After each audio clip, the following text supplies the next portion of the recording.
పెట్టుకో ఇలా తీయాలి, ఇలా అనాలి.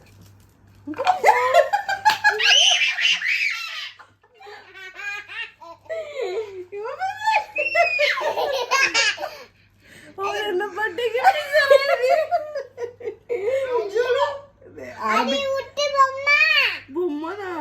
నువ్వెప్పుడు చూసావు ఇది?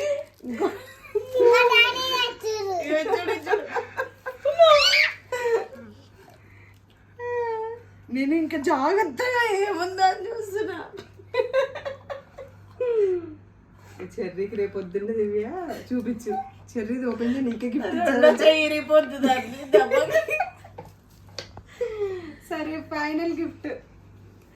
ఇది కూడా ఏ పురుగు ఉందా బాగుందో ఇందులో.